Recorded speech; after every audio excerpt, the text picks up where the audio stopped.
Is that?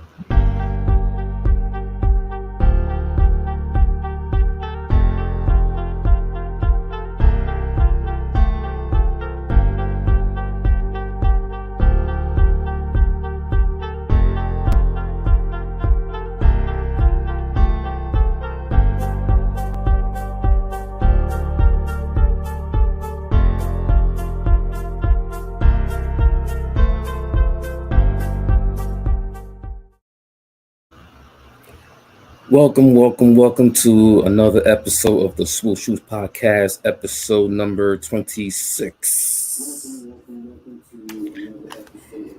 Myself is Eric. We got Amani, aka Dub Nation, and we got Ernest, Let's go, aka Steph. anyone but Boston. Splash Bros. Anybody but Boston. And for today, and for this episode, we will be recapping the conference finals. Also, we'll be recapping what happened in Game 1 of the NBA Finals, and also to give our predictions. And also, we will get into our latest news. As you all know, Darvin Ham officially now the head coach of the Los Angeles Lakers. I'm about to go ham.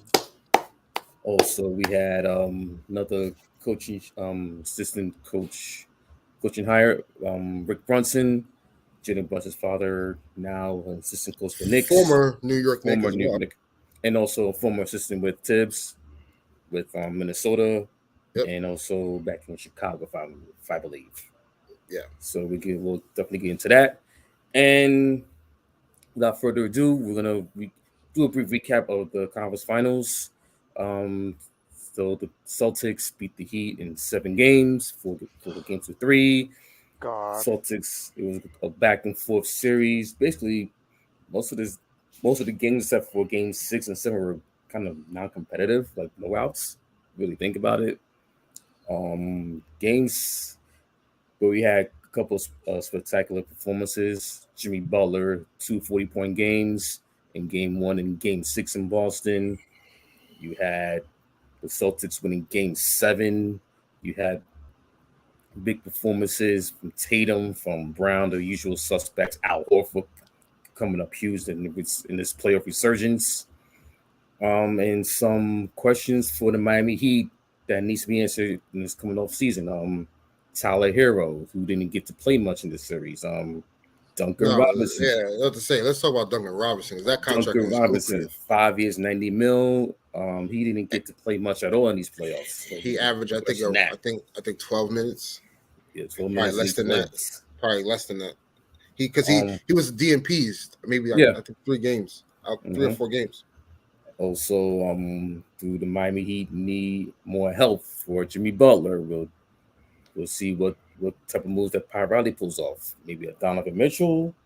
We'll see, because knowing Pat Riley, he got some stuff up his sleeve. So you cannot. Yeah, they need a serviceable point guard. Yeah. And Nah, I'm not even trying to go there.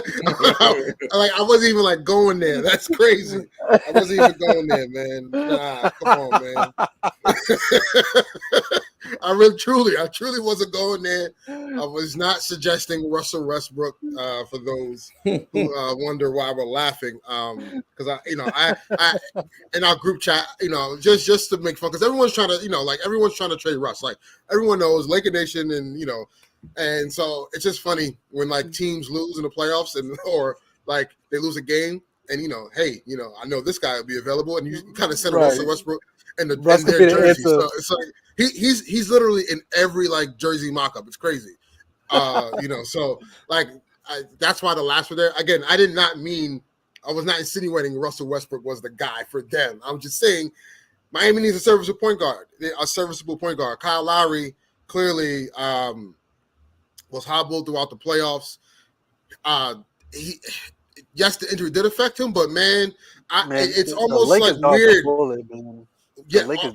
We need to. Everyone needs to apologize to Rob Pelinka for not pulling the deal. It was dead.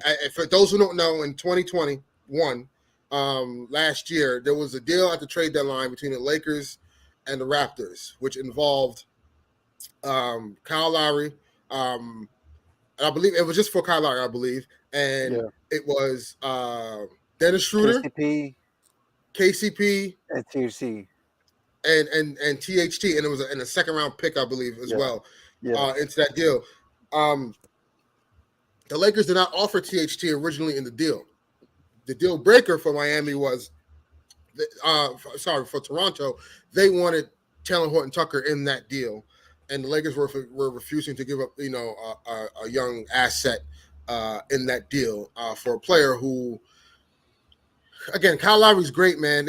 Great defensively, but offensively, it's hit or miss. It's not consistent as it used to be. He's more injured than more often now than he was, obviously, because due to attrition and age. And that contract. The contract is kind of wild, And again, that contract that Miami gave him, that if he was on the Lakers, he wouldn't have gotten that extension. But also the part of that deal was the Lakers were going to extend him, but I just don't know the number of what that was going to look like. I doubt it'll look expensive as what Miami paid for him. But also, it's almost like Kyle Lowry looks beyond his time, and I don't like to use the terminology washed, but like he looks like Father Time has caught up with Kyle Lowry. So I don't know. The Heat have a lot to think about, and that's why I say that they need a serviceable point guard or at least a ball handler. That's why I think Donovan Mitchell makes sense for them. It's just Utah is in a flux right now. They're in a peculiar situation. Coaching, ESPN, Mark Stein also reported, there's been some kind of riffraff or indecisiveness with Quinn Snyder in the front office. The consensus is that Quinn Snyder may want to take a year off, and then return the following year after that. So, there's a lot of things, because if Quinn Snyder's not there, I believe they blow it all up. I mean, Rudy's gone, Donovan's gone. They're just going to tear it down and rebuild it and get picks and, kind of, retool that way. But if Quinn Snyder is returning, I just think one of those guys are gone, not both. So, Utah has some things to figure out. But, yeah, for Miami, Bam Adebayo, what I got noticed, what put me on notice about Bam, man, he has a lot of growing up to do within his game, because in the series against Philly, when Joel Embiid was out, Bam was the guy. He was putting up 20 points a game and with double-digit rebounding, blocking shots, very active on the offensive end. But when Joel Embiid got back, no show. Same thing happened in this Boston series when Robert Williams was out.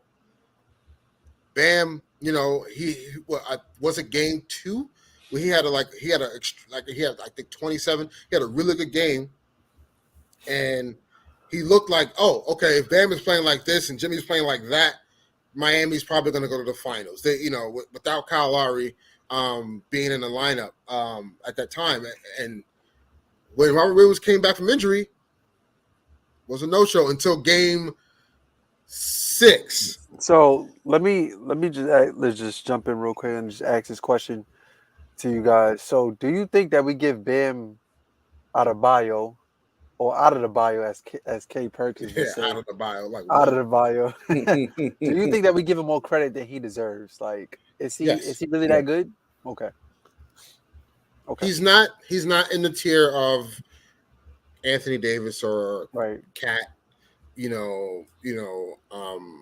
those guys, because there's different tiers. You got the Joel Embiids and the Jokic's, right? Mm-hmm. And then under that you could Cat is like a hybrid in between when he wants to be. Mm-hmm.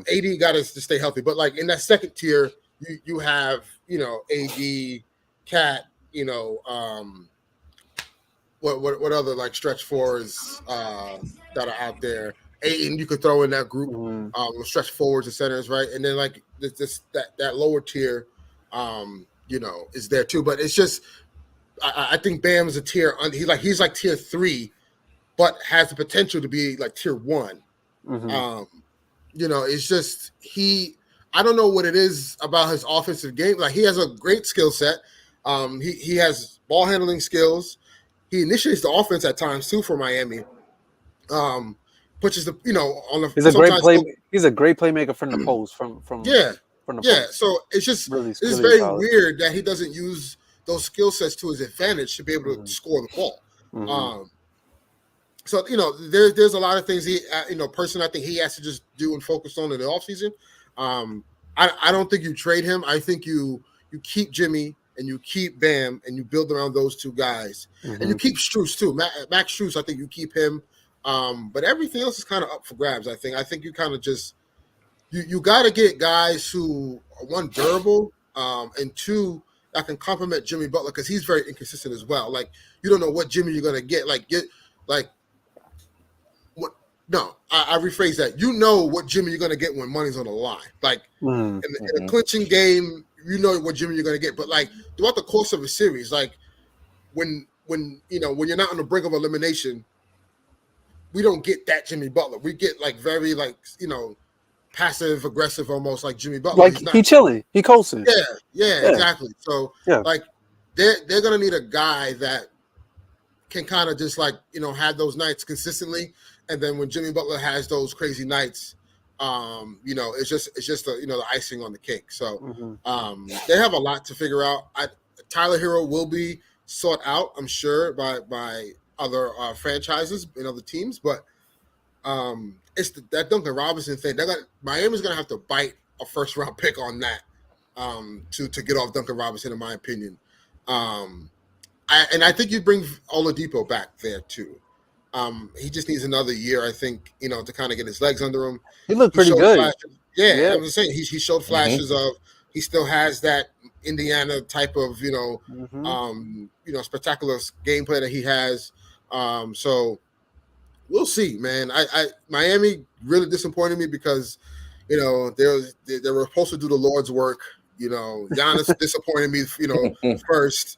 KD also kind of disappointed me as well, but whatever. Miami didn't do the Lord's work, and now we're experiencing as a Laker Nation the worst finals matchup ever. All I'm gonna say is I'm gonna just jump in real quick, and I said this in the chat, but I pray to God every night. I pray that the Warriors and the Celtics didn't make the finals, but God wasn't hearing that. He didn't answer my prayers, so now we're here. You know what, man?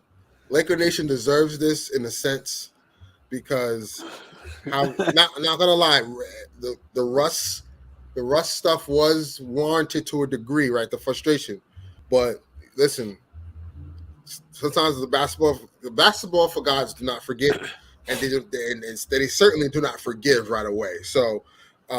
What we put Russ through, the death threats and all that crap, you know what I'm saying, which is ridiculous and absurd, and whoever decides to do that is the scum of the earth.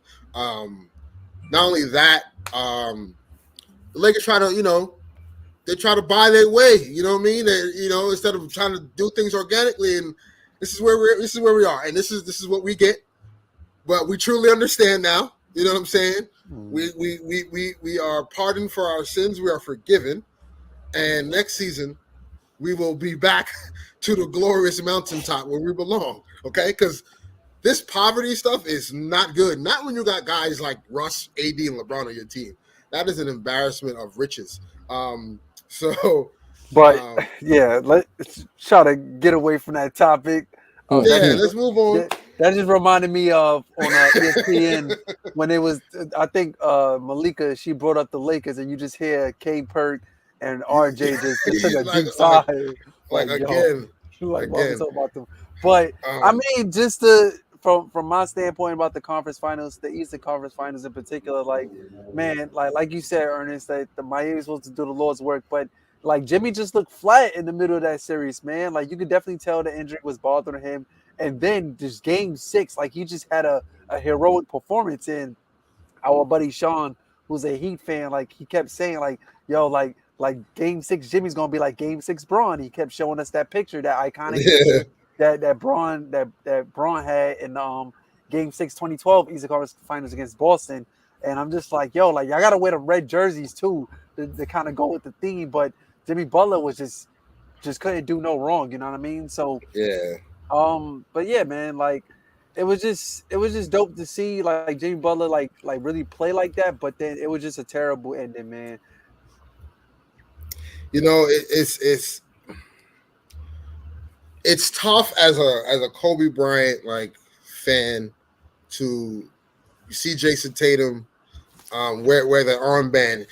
Hey, that was special, and I felt like, you know what I mean, like, man, like him paying tribute to Kobe meant a lot, you know, like to see that. But it's tough. It's tough, you know. But my Rooting thing for is he's been doing this. Like yeah, when we played the Celtics after Kobe passed away, a couple games after Kobe passed away, he was wearing the armband, you know, and yeah. he always been wearing like if it wasn't with the purple one, he was wearing the green one.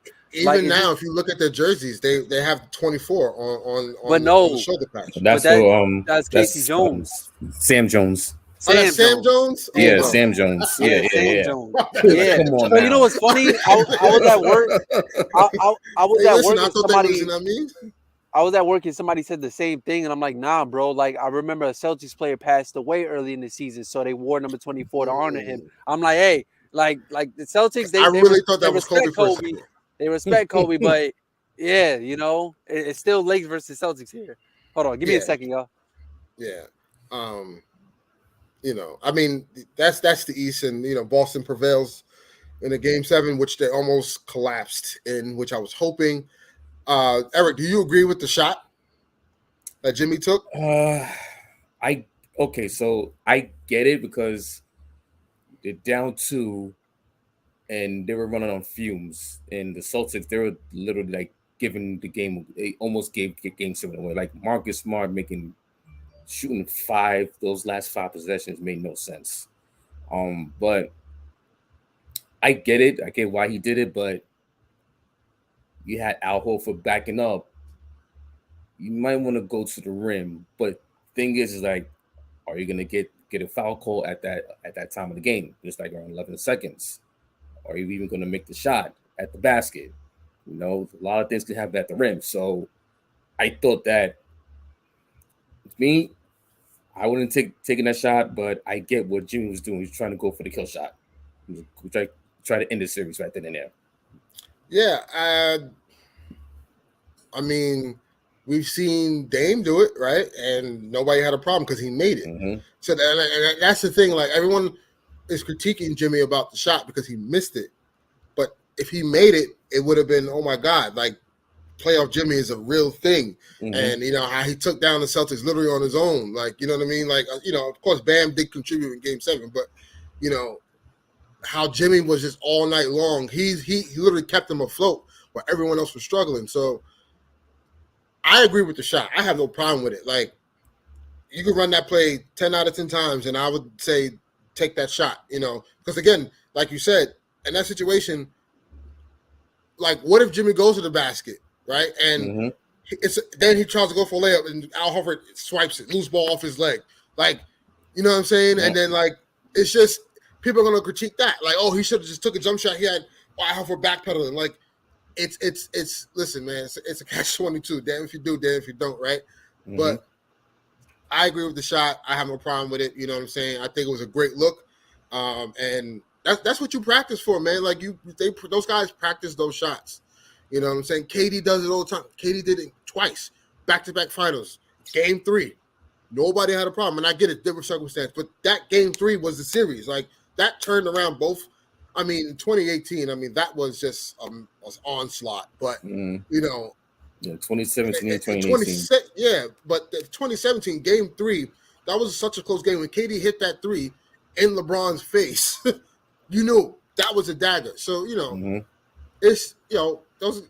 Listen, I had no problem with the shot. But as we transition over to the Western Conference. Oh, wait, before we do that, Armani, I want to get your thoughts really quick on the Jimmy shot. Was it a good shot or bad shot? Myself and Eric already said it was a good shot. See, down the break, money on the line. I didn't mind it. I guess when you look at social media and see what everybody else is saying, everybody's like, you know, he should have went to the basket. Like, Jimmy's great at drawing fouls. But what you said about Al Horford, right? I kind of heard what you said. while I was fixing this thing. Al Horford is a smart player. Like Yeah. IQ is, he's been around the league for a lot of years. I know this is his first time making the finals, but Al Horford is a smart player. So Al Horford could have just did the rule of verticality, just put his hands in the air. He could have swiped at the ball. Many things could have happened in that play. But I mean, Jimmy's wide open. You know what I mean? Jimmy's not the best 3-point shooter, but like, hey, we just literally said that Jimmy's known to show up when the stakes are high, So if Jimmy would have made that shot, right? Cool, right? You're tied, right? We see Dame take a 30-footer from the logo and just the end Oklahoma. And I also heard when you talking about KD. Remember, KD did it twice, 2 years in a row. He did it against Braun and he did it against J.R. Smith. And he just took it like it's nothing. It was 2018. That was J.R. Smith. Yeah, to 2018. Yeah. Mm-hmm. So it's just like, all right, just those, you prepare for moments like that. Like when the stakes are high, like you have trust in your best player to make shots like that. Yep. So if Jimmy makes a shot, cool. The arena goes crazy, but think about it, bro. When Luka hit that game win against the Clippers in the playoffs, that step back, he was literally he came up court and that's his shot. He dribbled twice, step back. That's his shot. You know what I'm saying? Like and this is against Kawhi Leonard, who was backpedaling. Like you're gonna tell him, yo, like you should have, if you'd have missed it, you should have went to the basket. No, I'm open. This is how I get in my rhythm. Jimmy, he had rhythm. He was coming downhill while Al Horford's backpedaling. He gave me space. I just need to spot up and shoot. Yeah, it's always going to be a what if. You know what I mean? Like if he made that shot and they still lost, we wouldn't be talking about that. And if he made the shot and they won, we wouldn't be talking about it. You know what I mean? And we would just be like, damn, Jimmy, he's clutch. But since he misses, like, oh God, like the same thing could be said about Braun 2013 finals against San Antonio when he took that three before it found its way to Ray Allen. Like, damn, why you took that three? You know what I mean? So it's the same thing. But bro, remember Steph when he shot against OKC, when he shot from a half court. Like, no one said anything. No one said he made it. PTSD. And look, I'm not even a Thunder fan, bro. And that was crazy. But that's when I was, It was literally one step from half court. Yeah, and he bro. It was a shot. That's it. Bro, like, you know what I'm saying? And that's when everybody was raving about the Warriors being the best team ever, because it was undefeated start of the season. They even took the Warriors record from the previous season and combined it with that current season. And that's what just made it even more like annoying. You know what I mean? Because it's like, yo, like, are you serious right now? Like, we really doing this? But yeah, PTSD. But like you said, nobody questioned that shot. We was all looking like, what the hell? And he made it. It was like, wow. Like, all you hear was Mike Breen. Bang! Bang! Bang! When you hear that against your own team, that Mike Breen bang hurts, bro. Yeah, bro. But yeah, man, it was a I mean, Jimmy Butler is a warrior. The man played 48 minutes, took the shot. Do what you gotta do. Yeah, you gotta do what you gotta do. You gotta do what you gotta do. Speaking of the Warriors, of Jimmy being a warrior, we're gonna segue into the Western Conference Finals, which, I mean, this was a brief, high and by type of thing. You know what I'm saying? No one anticipated the Mavericks to win the series, just off the sheer fact that they didn't have enough firepower to go against Golden State. Luka clearly couldn't do it by himself, but this I think this is a growing moment for Luka, as Jason Kidd alluded to. Luka has to get in shape, and he has to be able to kind of keep up the pace deep into the playoffs if he wants to get that ring. So but as everyone kind of predicted, the Warriors are going to win that, and then move on to the finals. Yeah, it was just it could have been more competitive, because there was times in the series where the Mavericks were up in the game and they just collapsed and everything. But like I said, the Warriors got that championship DNA, and I just think the whole, like I said this in previous episodes, but just relying on like Dwight Powell and God, what is his name? 3-point shooter, Kleber. Cleveland. Kleber, yeah, relying on those guys to get you rebounds. Where like rebounds is cherished, man. That's how you finish a defensive possession. You know, to hold you in the game. Like I just don't think they need a big. They need a big. I do like the combo between Jalen Brunson and Dinwiddie, but like you need more firepower. You need more firepower straight up, and they just didn't have enough to contend with the Warriors. So, Well, for me, the fact that the Mavs blew leads in Game 2 and Game 3 cost them the series. Exactly. Especially in Game 3, they had a 15-point lead, fourth quarter, and then they let Andrew Wiggins go off, especially with that dunk that just literally just put the series to bed. Remember the game that they won, Game 3. Sorry, no, Game 4. No, Game 4. It was Game 4. Game 4 that they won. They almost blew the lead. They almost blew that game too. Yeah, they almost blew that lead, which was insane. Insane. So with this playoff run for the Mavericks, it was really good for Luka, but also it exposed the weakness of he's got to get into in playoff shape. There's a difference between regular season shape and playoff shape. He's got to get into playoff shape if they want to contend for the West. They need another big. Also,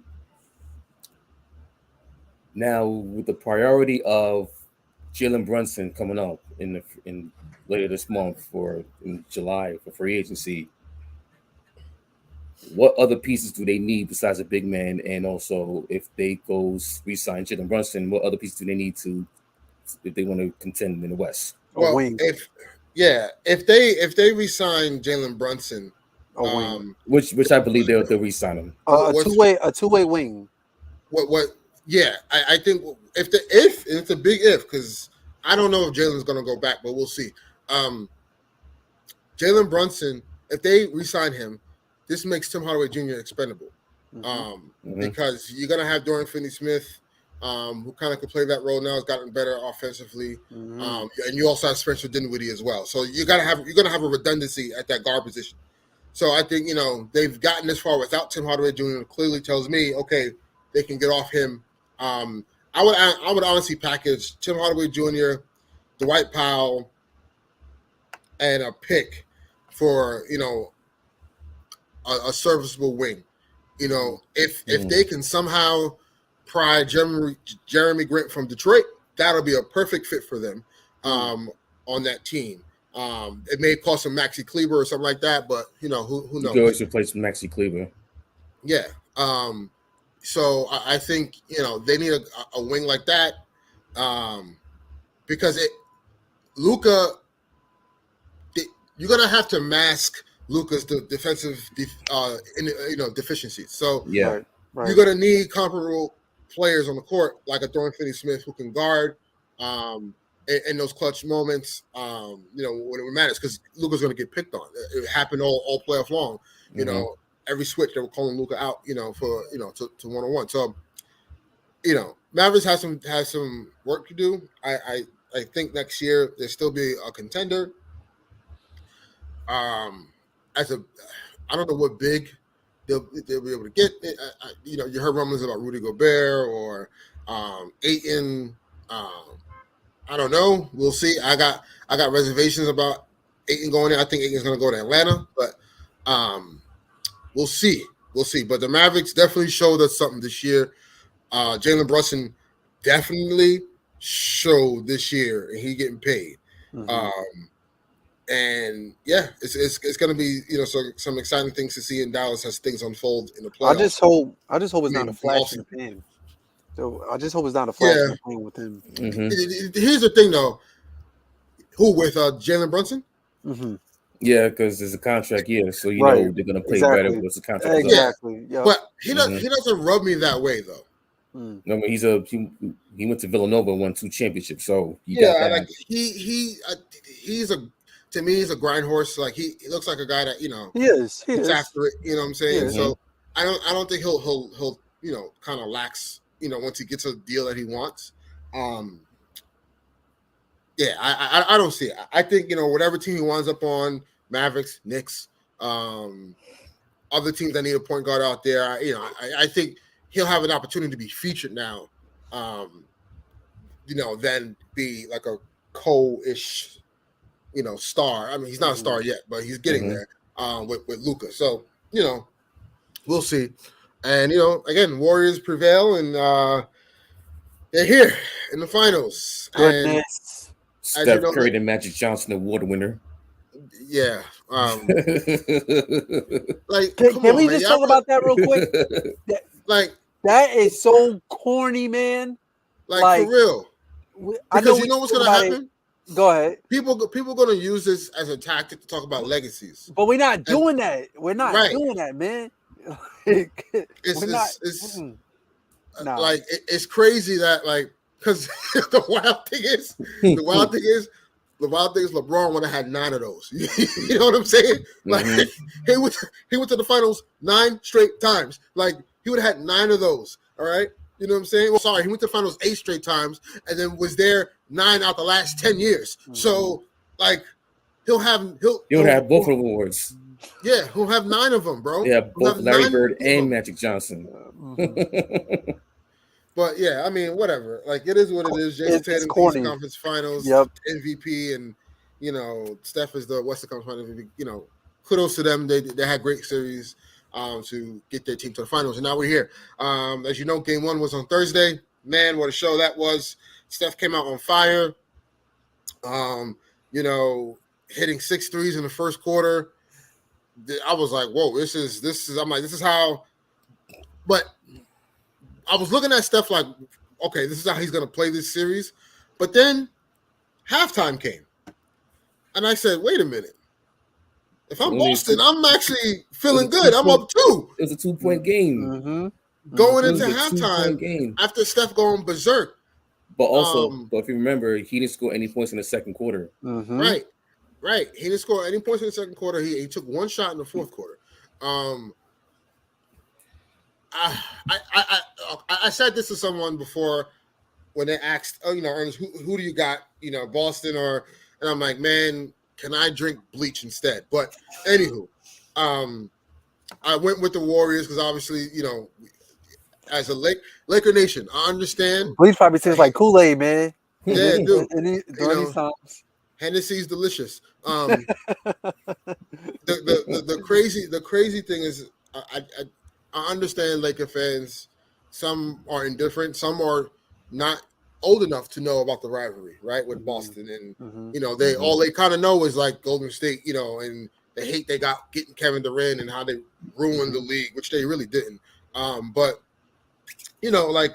so and then you got the LeBron fans and stands is alive, right? And there is an abundance and an infinity of sort who despise Steph Curry. They see him as the direct villain as LeBron James, right? So I mean, but can you blame him though? You can't, but literally there is civil war of vengeance happening in Laker Nation because half of Laker Nation is like, what are y'all doing? F Boston. We don't do that. And the other half is like, well, we're LeBron James fans and we're Laker fans because of LeBron James. So we don't like the Warriors. Let's go Boston. So and then also real quick, you got people who appreciate Jason Tatum idolizing this guy, wearing the armband and everything, but it's still we want to see him succeed. We want to see him do well, but it's also you do have Kobe guys, you know what I mean? Right? You do have Kobe guys that are like, nah, I'm rocking with Tatum because he rocked with the Mamba, and I'm like, whoa, but the Mamba would rock with Boston. But here's another thing. Here's another flip. Kobe's favorite color is green. Yes, Eagles. I know. That's crazy. That's crazy. Yeah. So, yeah, man. It's a definite conundrum. It's a Laker fans' nightmare, worst nightmare. Yeah, it is our worst nightmare. And as I stated earlier, listen, I'm a Knicks fan, and I gotta watch this team again in the finals. So come on, y'all, come on now. But listen, bro, we faced the Celtics 12 times in the finals. It's Mhm. never. We've never seen a matchup happen that often in any other sport. So Mhm. like this is like, and we finally 2020 we was like, yo, Kobe Tied it up. passed away. You know what I'm saying? It was like we did it for Kobe.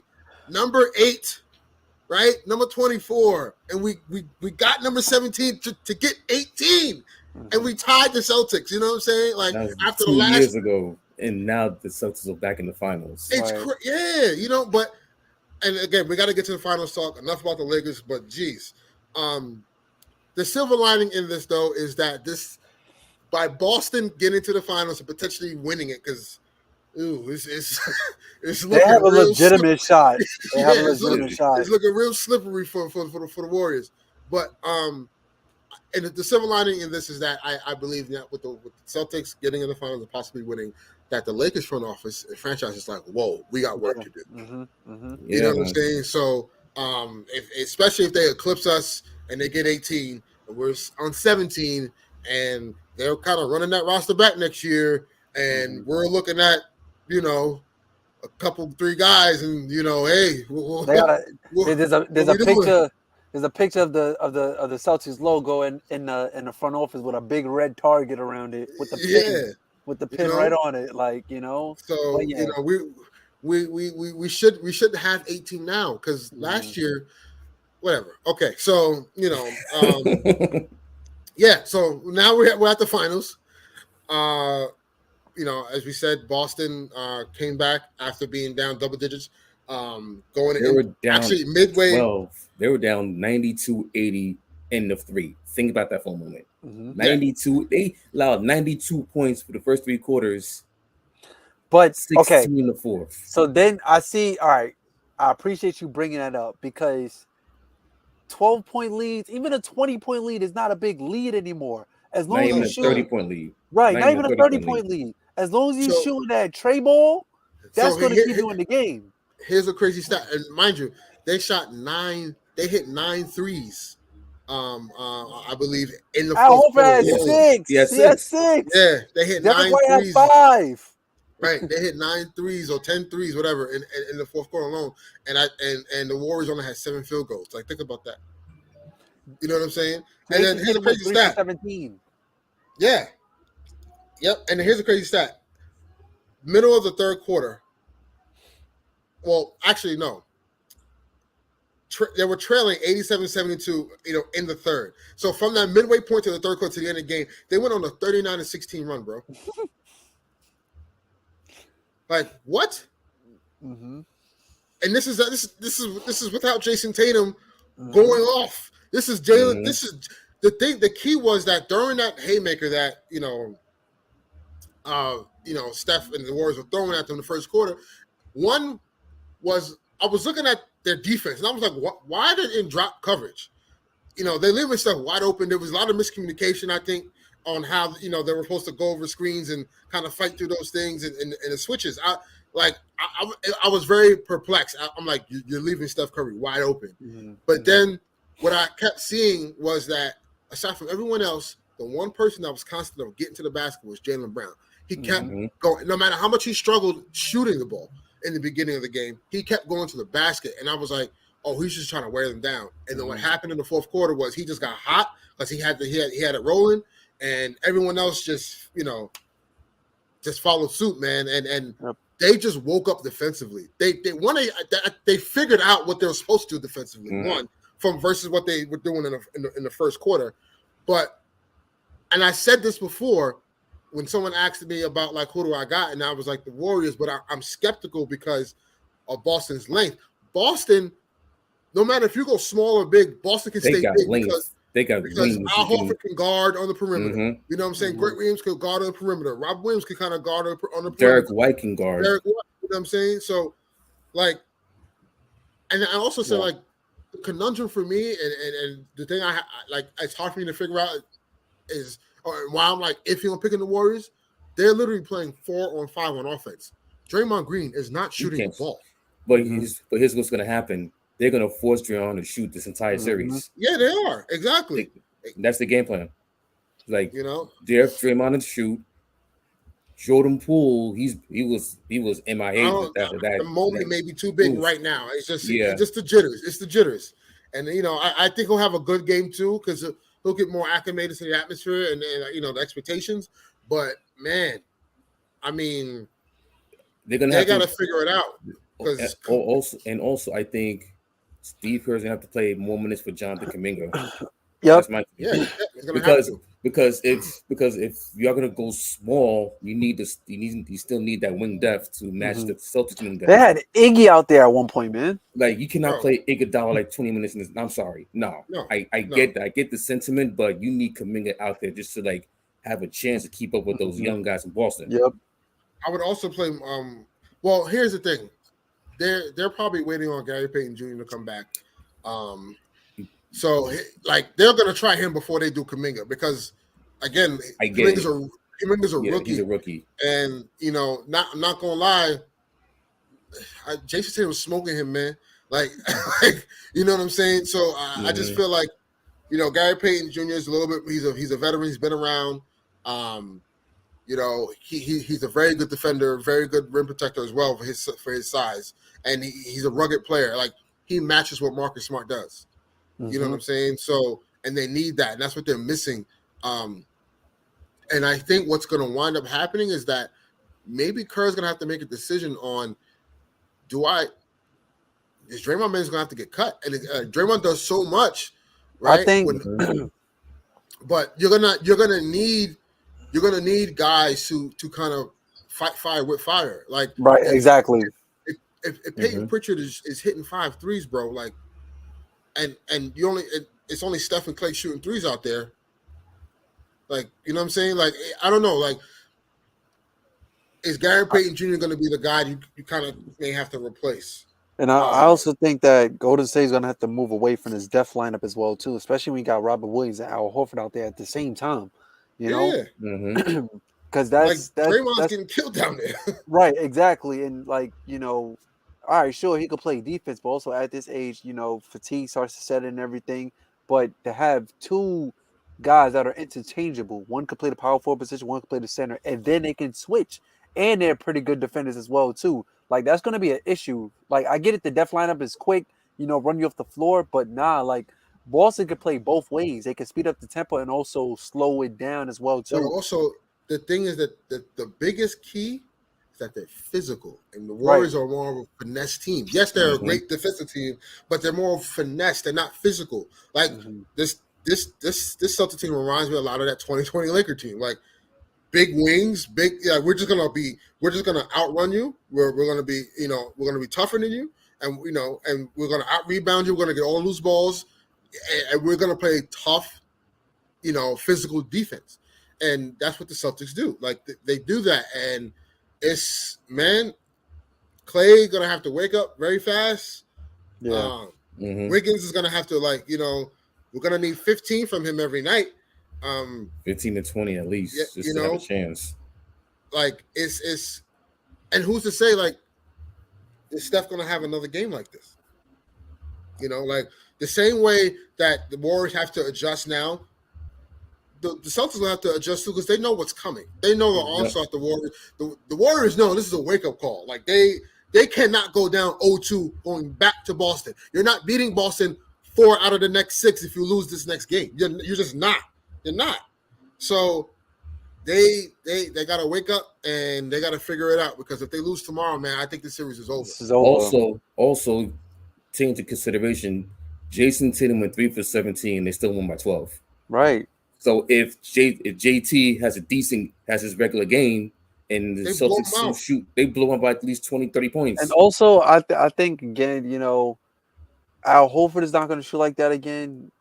Derek White is not going to shoot like that again. Yeah, they're going to make some big shots, but they was automatic.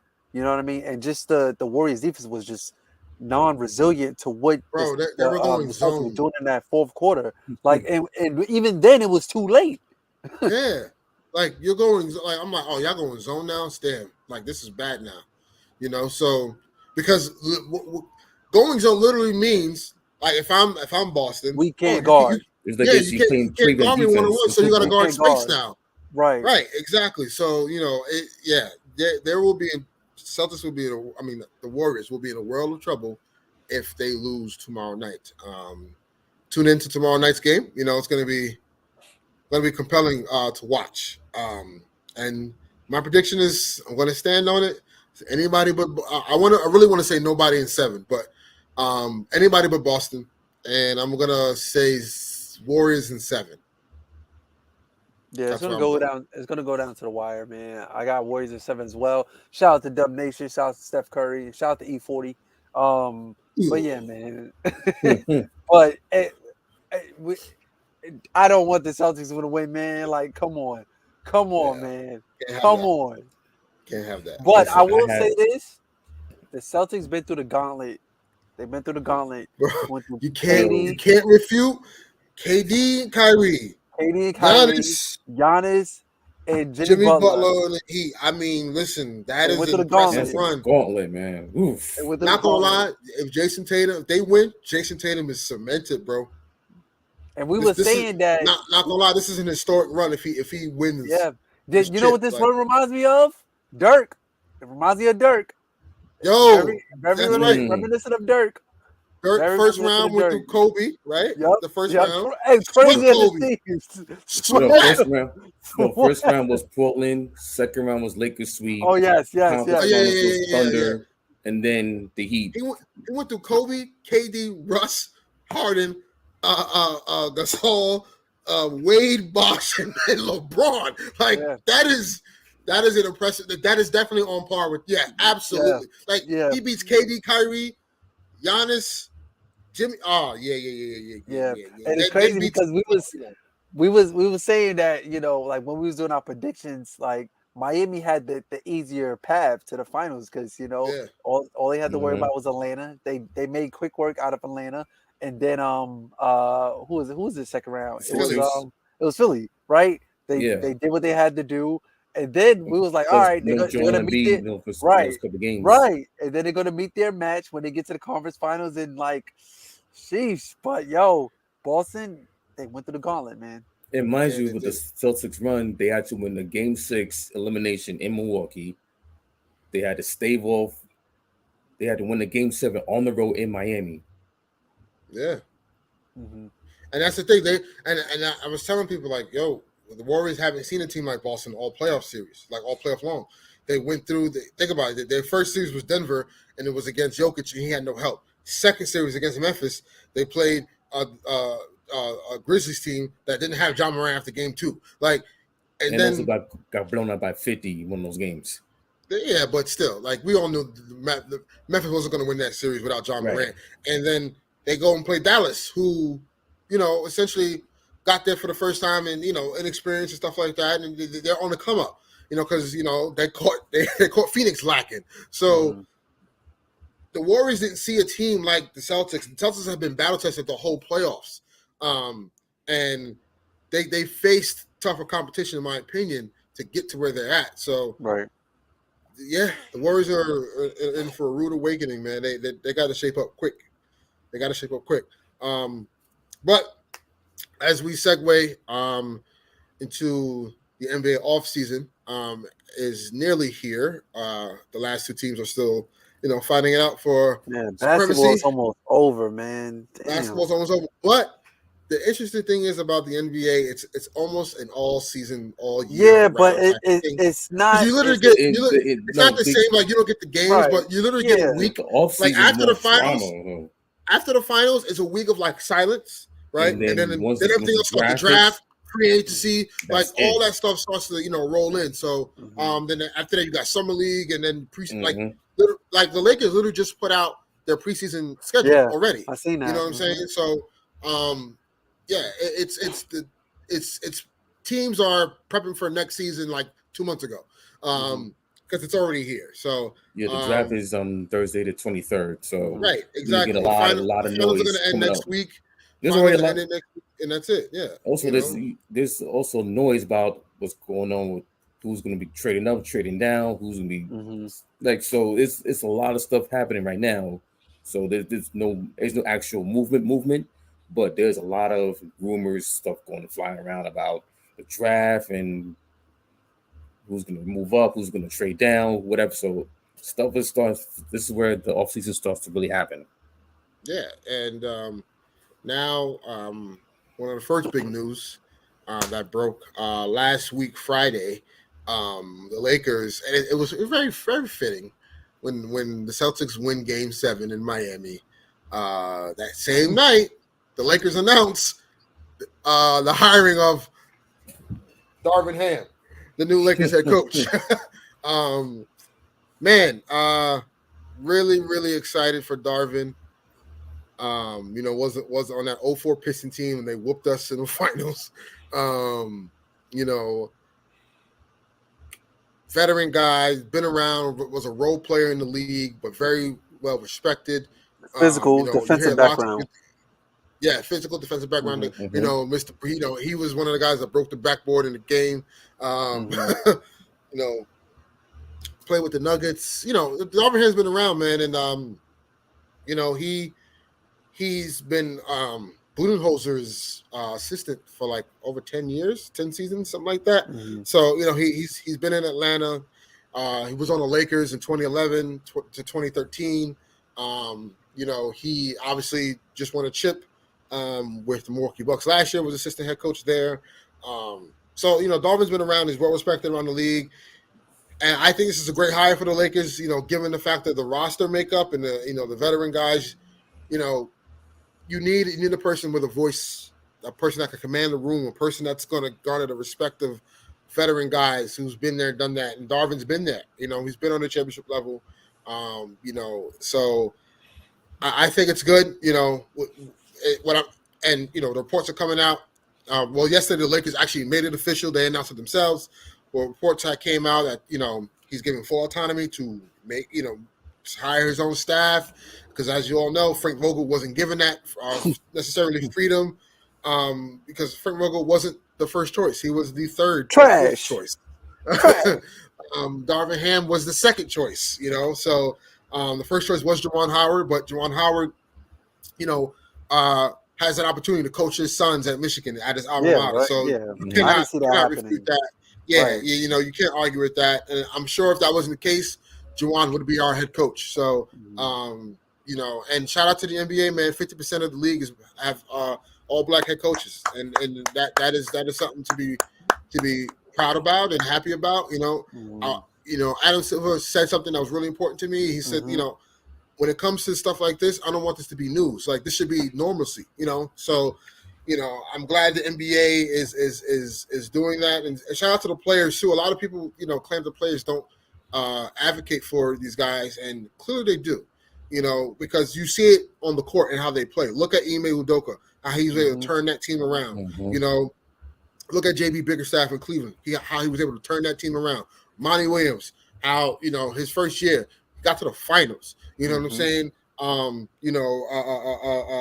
Jamal Mosley with Orlando Magic. You know what I'm saying? Nate McMillan last year. Nate McMillan. Right, Nate McMillan, Ty Lue. Like the list goes on and on, man. Like it's great to see, black head coaches show that they can do the job, and not only that, man, they get a reputable franchise, a respectable franchise. You hardly see coaches get into a lot of people argue, were upset at the fact Steve Nash got the Nets job 2 years ago, and essentially had no coaching experience, but he walks into coaching Kevin Durant, Kyrie Irving, James Harden. You know what I'm saying? It was whoa, how did he get that opportunity? So shout out to the Lakers for hiring Darvin Ham. He gets to walk in and have the greatest player of our generation on his team that he gets to coach. You know what I'm saying? With Anthony Davis and with Russell Westbrook, 3 Hall of Famers, 3 top 75 players of all time. He gets to coach. That is a wonderful opportunity.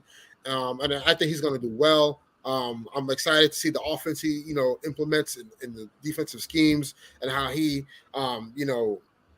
capitulates to the skill set of our guys and his involvement in the roster makeup. I think the biggest drop off last year was that the roster did not match the philosophy of Frank Vogel. Frank Vogel is a defensive-minded coach, and we went out and got all these offensive players, So the defense wasn't really that good. The effort wasn't really that good. The buy-in wasn't there because there was a disconnect. So, I hope this year now the Lakers right their wrongs and understand the things they have to do. And I'm excited. I'm excited for Darvin, and I can't wait to see what happens. Yeah, I would just say I'm really excited for the big word for me is accountability. Gotcha. Especially with this group. Let's say we do keep Dwight going next season. Let's say we do keep Melo, which I would love to see. You got to be able to hold those guys accountable. Like I get it, you played amount of years in the league, you got a ring, you're on your way to be a first ballot Hall of Fame and stuff like that. Top 75, and I get it, but also accountability is one big thing as well too, especially on the defensive end as well. And that was something that we seen a lot last year, like, you know guys running back with their heads down, guys not getting back on defense, complaining to the referees. But we in the locker room, we needed a voice, and this guy, he can really do that. But like I said, my big word is accountability, and I'm just excited to see what the future holds for this squad. Yeah, man. Eric, any Yep. thoughts? I know, No thoughts. Thoughts on the hire. I think it's a really good hire for the Lakers. I think they need a fresh voice instead of like a retread coach. Mm-hmm.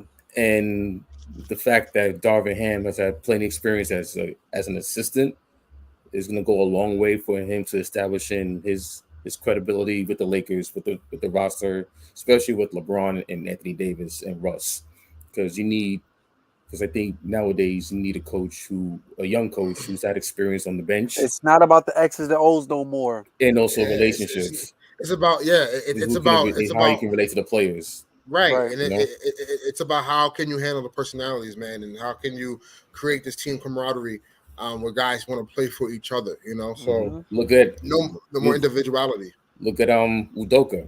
It took a while for them to get going, but it he he made sure that his message got across. How many times he Hmm. had to tell it, but when it was time for the Celtics to start playing their typical Celtic defense, and And it also, worked. It worked for them.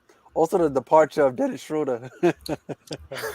Listen, I addition by mean, subtraction. I mean, come on they now. said they said he was a problem in the locker room. So So I So there you mean, go. There you go. I'm hey, You just see, saying, hey, just so saying, it looked like the Lakers dodged a bullet there too. but so no. so Go yeah, ahead, Eric. it's a really good hire. Gonna see we're gonna see a different Laker different offense under Darvin, hopefully. Um Also, I think the defensively they're gonna be much better. How what styles he gonna implement for the Lakers? How they're gonna play it? How what and um what will be the nuances that he's gonna add with LeBron and Anthony Davis, and how he's gonna keep this Laker team accountable, especially those top three dogs. So Mhm. it's gonna be interesting to see where this goes. Yeah, yeah, man. And just last point I want to make, I think this is not only good for the Lakers because they signed into a 4-year deal. So means this is like, yo, this is after because I think LeBron's gonna do roughly 2 more years with the Lakers, 1-1. Sign that extension. I don't think he signs the extension outright. I think what he does is take a 1-1 for the next Okay. couple of years. Also create some cap flexibility for the Lakers as well because they're going to be people that's going to want to come. But Mhm. I think what Tatum. happened Tatum. if they win, I don't think so, bro. Um, Mhm. yeah, if they win, I don't think he's coming. If they lose, possibly, but Let's go that's down the line. Warriors. Yeah, go Um, ahead. I think the biggest key though for this hire is Anthony Davis because if you Yeah. saw what Darvin Ham was able to do with With Giannis. Giannis, Mhm. able to kind of help him along the way. Um, I think it's going to do wonders because he's been up close and personal with Giannis, so he sees all that stuff.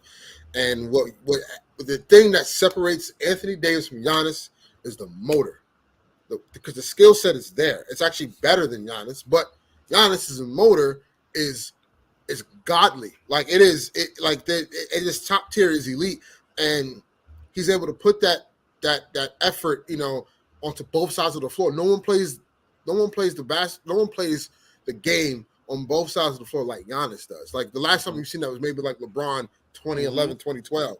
But like Giannis, like that's what AD is missing. This is why Giannis is better than AD right now. So Darvin's going to be a guy who's going to be able to get in Anthony Davis' face. There's ain't no coasting. Like we're not doing that. Like, and I hope Anthony Davis is also like not afraid to get injured, if that makes sense. Like playing as to not get injured, because that's the stupid stigma that's out there about him. Meanwhile, you got guys like Jimmy Butler, Kawhi Leonard, Lonzo Ball, Zach LaVine. I can go on and on about guys who've been out longer than Anthony Davis and played less games than him, as far as career. But neither here or there. It's just I think this is good for Anthony Davis's development and makeup as the future moves forward for the Lakers. So next, we're going to get into some Knicks talk real quick. New York Knicks have officially signed Rick Brunson, the father of Jalen Brunson, as an assistant head coach for the New York Knicks. Is this a silver lining or olive branch to Mr. Jalen Brunson, who is a unrestricted free agent this offseason from the Dallas Mavericks? Now, it is on the record that Mark Cuban did say their number one priority is to re-sign him. I don't know what's going to happen. My prediction is I think he goes to New York because he'll be featured as, like, after everything that's happening right now with Julius Randle and, Knicks fans wanting to play the young guys, Jalen Brunson matches the timeline of the young guys. And now he has experience of a deep playoff run. So you have a veteran point guard like that. He's young, but has a veteran mindset now. I think that'll bode well for the Knicks, But again, I don't know how this will look. I think the Mavs are going to play very hard ball with that. And who's to say, Jalen may just love staying in Dallas.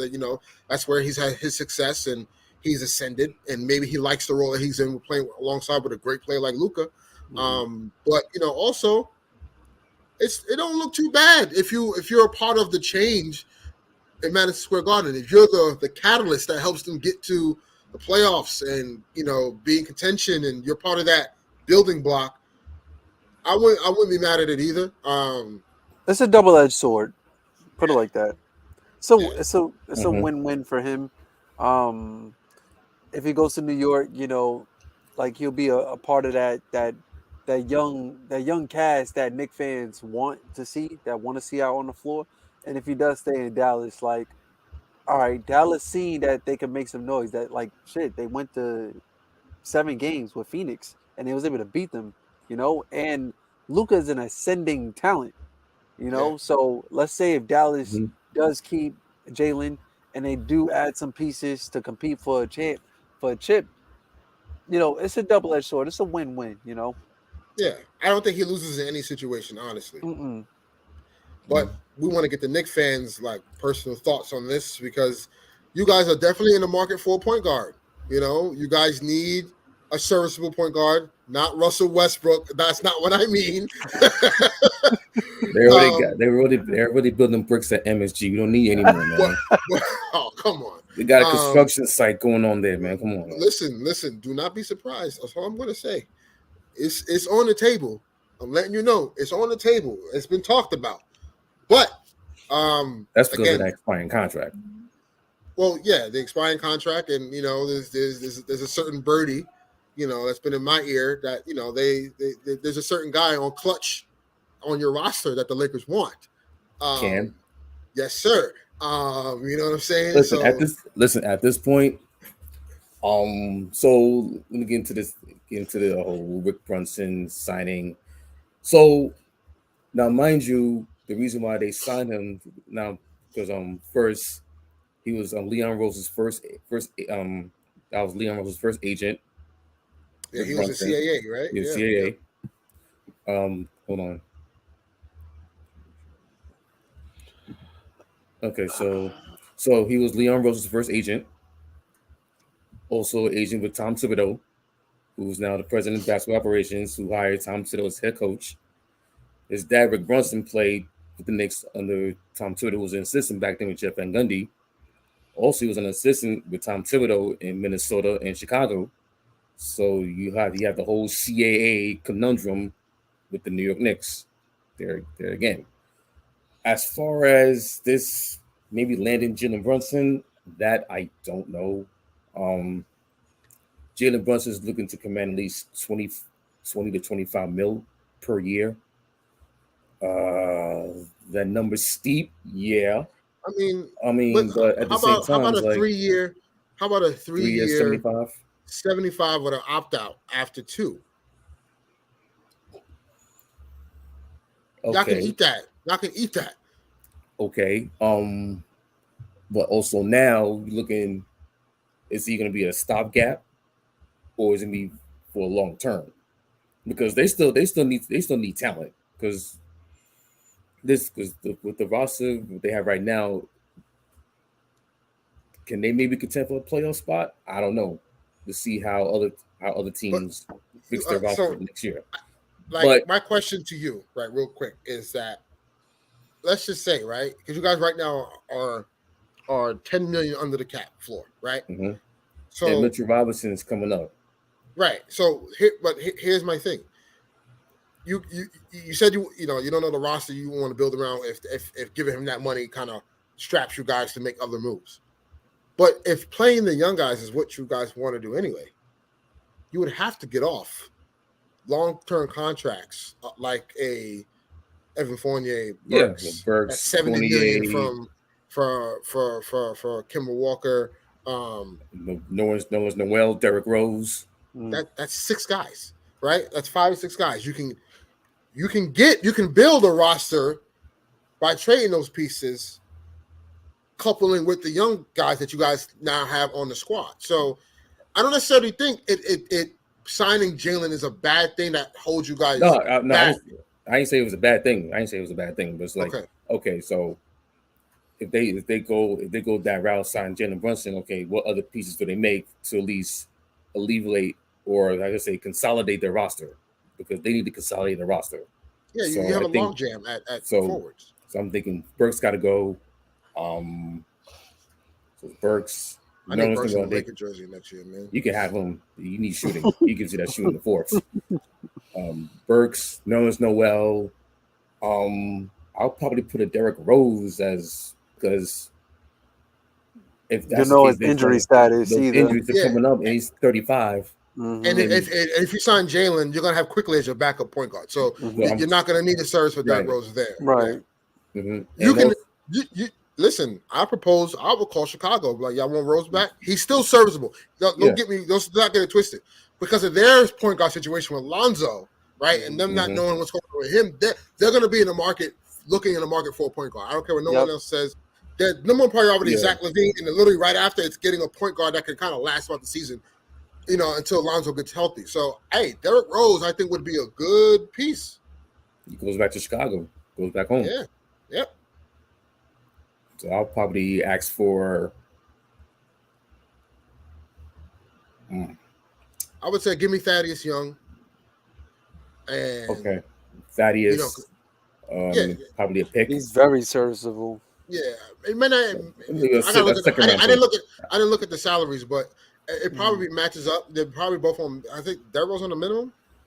Derrick Rose, no, he signed with 3 years. Oh, he's okay. He's on a 3 year last year, so he got 2 years left. Okay, it was 2 years, 2 plus 1.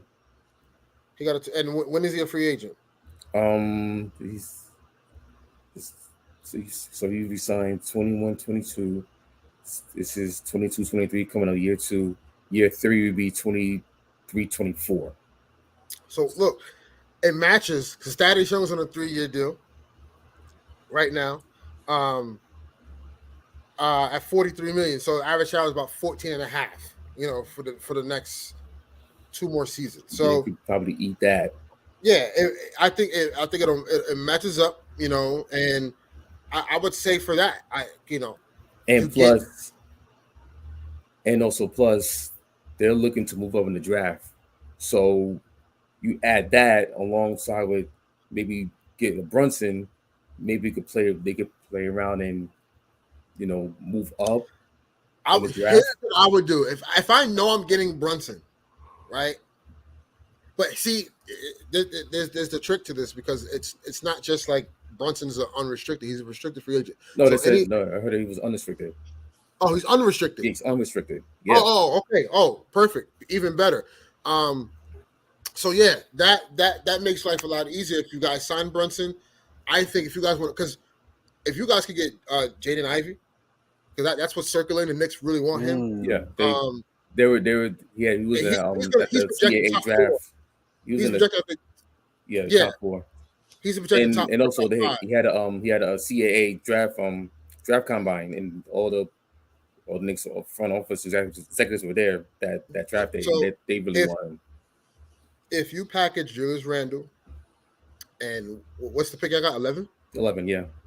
You take the 11 pick, Julius Randle, and one of the 3, Fournier, Burks, or Kemba. You could probably get something to help move up in the draft. Yeah, I'm doing that deal.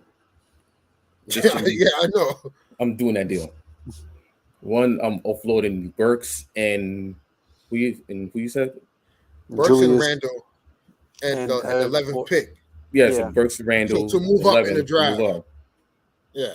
So, again, we'll see. I think for Jalen Brunson, though, back on him, it's a win-win for any situation that he decides to do. Listen, there's not many teams out there with a lot of cap space. So, you got San Antonio, OKC, Orlando, Indiana, and Portland looking to trade and Portland, because Portland realizes if Portland doesn't do anything fast, Damian Lillard is going to want out. Like that's just we're going to keep it real. So they're kind of getting fillers out there because they want to build around Anthony Simons. And they want to build around Dame. No Dame. But it's like, what are you going to get back in return? Like, is it going to cost you? Like, if the 7th pick costs you Zach LaVine, you do it, right? But like, is the 7th pick going to cost you Jeremy Grant? Like, I don't know if that's enough. Like, is that enough for Dame to be like, oh, we could compete? You know what I'm saying, with the rest of the guys in the West?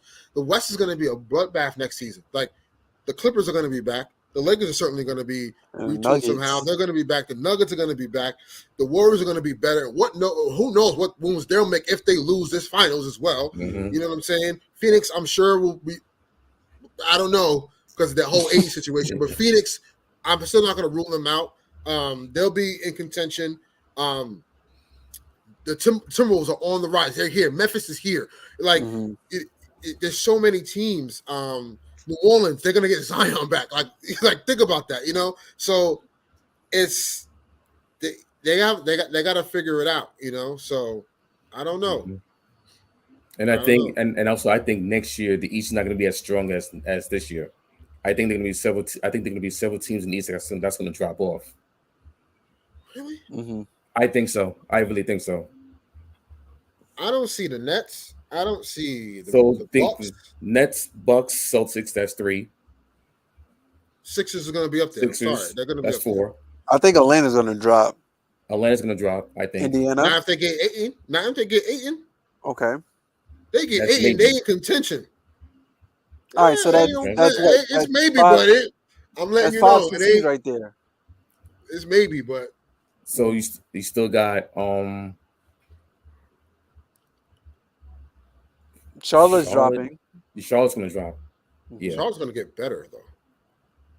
Charlotte's going to get better. They're going to have a better coach. And they're going to get better.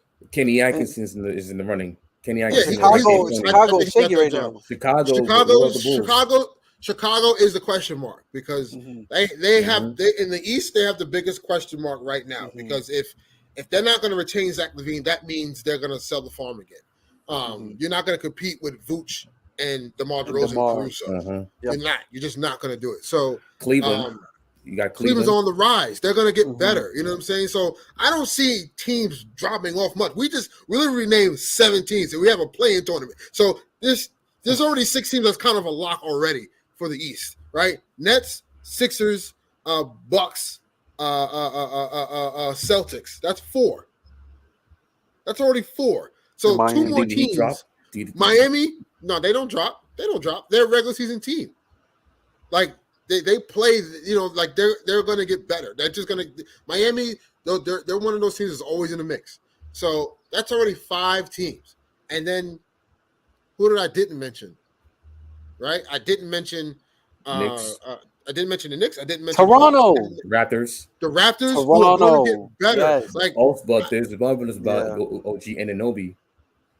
yeah, Masai ain't giving an OG for nothing. Nah, He's gonna get returned for that. So yeah, that's just posturing. People just get fillers out there. Like that's what these these franchises do with the media. They kind of just throw these things out there to see what the fillers are like. So the East isn't going to get worse. The East is actually going to be really good and competitive next year. So I don't see a drop off. So this is why I think it's important the Knicks hit on this. If you sign Jalen Brunson, it makes you better. But also, if you can package that pick with Julius Randle and all the rest of those guys, you can get good compensation and possibly move up in the draft and get the young guys and kind of just work on that. And also, I'm proposing next year's Mavericks pick because I'm thinking the Mavericks they're gonna get better for 2023. So why will I still have that pick? I can use that along with the 11th pick. You know. So I think ultimately the West will be better than the East, but the East will be super competitive. Both conferences are going to be tough regardless. You don't know what's going to happen, but I just don't see a drop off in the East. I don't. I just don't. And then you don't know what free agency, what will happen with that and trades because there's going to be a lot of movement this summer. Like it's going to be a lot of movement, man. So. I just think the East will still be a formidable conference that teams are going to have to be reckoned with, and the teams on the bottom who are trying to ascend are going to really have to figure it out and do it the right way because if not, they're going to struggle again because Detroit, Orlando, Brooklyn, right? You know what I'm saying? Like Houston. You don't know. Never know because Houston they want to get out of John Wall's contract like ASAP. So I'm just saying, and we're not acting like Mr. Big B can't play. Like John Wall's a good player, man. We just haven't seen him. He's been injured, and I understand 3-4 years. Yeah, right, man. Yeah, 2 years going on 3 now. I understand the reservation about it, but at the same time. If he's on a team that's good enough around him, hey, that's a good piece to have. So, we just want to conclude this show. Tune into the finals tomorrow. Anybody but Boston, please. Dub Nation. As Goku would ask, send them your energy. Give them the spirit bomb. Send them your energy. Because they're gonna need it. They're gonna need it. Boston ain't nothing to play with. Boston is not no fluke. My basketball mind tells me Boston will win the series, but my heart wants the Warriors to win. That's where I'm at with it. So, it's like the 2016 election. Oh man. But needless to say, guys, it's been great. You know what I'm saying? Until next time, we're gonna get into some off-season stuff. And definitely we're gonna do some coverage on the draft because that's gonna dictate a lot of movement around the league. Yes, sir. We want to talk about what the top 5. I would say let's go with top 10. Next episode, we'll talk about the top 10 teams in the draft and what they're going to do. Who's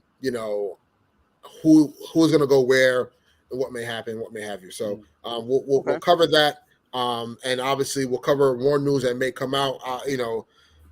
With whether it's obviously the Lakers who have news every day, or the Knicks, or any other news around the league, that's going to be essential. So until next time, guys, let's go Dub Nation and peace and love. Peace.